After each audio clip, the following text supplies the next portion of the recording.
প্রশিক্ষণে প্রিসাইডিং অফিসারদের দেওয়া খাবারে পোকা, মেয়াদ উত্তীর্ণ প্যাকেটজাত খাবার প্রশিক্ষণ কেন্দ্রেই প্রবল বিক্ষোভে ফেটে পড়লেন প্রিসাইডিং অফিসাররা।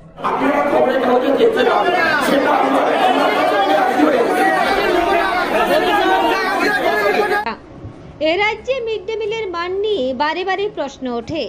মিড ডে মিলের খাবারে পোকা, টিকটিকি মেলার ঘটনাও ঘটে আকছাড়, কিন্তু নির্বাচনে প্রিসাইডিং অফিসারদের খাবারেও পোকা দেওয়া হলো মেয়াদ উত্তীর্ণ প্যাকেটজাত খাবারও। বিষয়টি নজরে আসতেই প্রশিক্ষণ কেন্দ্রের প্রবল বিক্ষোভে ফেটে পড়লেন প্রশিক্ষণরত প্রিসাইডিং অফিসাররা। বাঁকুড়া খাতড়া কংসাবতী শিশু বিদ্যালয়ের এই ঘটনায় স্বাভাবিকভাবেই অস্বস্তিতে প্রশাসন। খাবার সরবরাহকারী সংস্থার বিরুদ্ধে এফআইআর দায়েরের নির্দেশ। বাঁকুড়া জেলায় ভোট গ্রহণ 25শে মে। তার আগে এখন জেলার বিভিন্ন মহকুমা শহরে ভোট কর্মীদের প্রশিক্ষণ চলছে।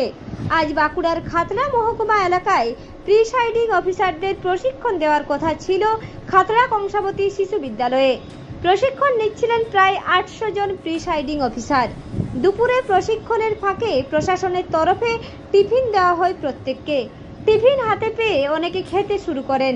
এরপরই নজরে আসে টিফিনে দেওয়া পেটিসের ভেতর কিলবিল করছে পোকা। ওই টিফিনেই থাকা প্যাকেটজাত খাবারের একাংশ মেয়াদ উত্তীর্ণ। এই খাবার খেয়ে কয়েকজন প্রিসাইডিং অফিসার অসুস্থ বোধ করতে শুরু করেন। বিষয়টি জানাজানি হতেই ওই প্রশিক্ষণ কেন্দ্রে প্রবল ক্ষোভে ফেটে পড়েন প্রশিক্ষণরত প্রিসাইডিং অফিসাররা। ঘটনার কথা শুনে দ্রুত ঘটনাস্থলে ছুটে আসেন খাতড়ার মহকুমা শাসক সহ জেলা প্রশাসনের আধিকারিকরা। দ্রুত প্রিসাইডিং অফিসারদের বিকল্প খাবারের ব্যবস্থা করার পাশাপাশি খাবার সরবরাহকারী সংস্থার বিরুদ্ধে এফআইআর এর নির্দেশ দিয়ে পরিস্থিতি স্বাভাবিক হয়। প্রিসাইডিং অফিসারদের দাবি, বরাত পাওয়া সংস্থার কাছ থেকে এক শ্রেণীর আধিকারিক ও রাজনৈতিক নেতাদের একাংশ কাটমানি নেওয়ার ফলে এমন নিম্নমানের খাবার সরবরাহ করা হয়েছে।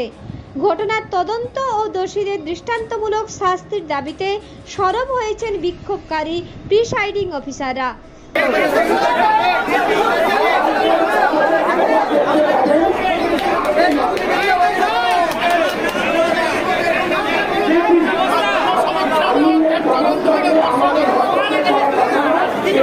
খাতড়া থেকে দেবনাথ মোদকের রিপোর্ট, রূপসী বাংলা মিডিয়া।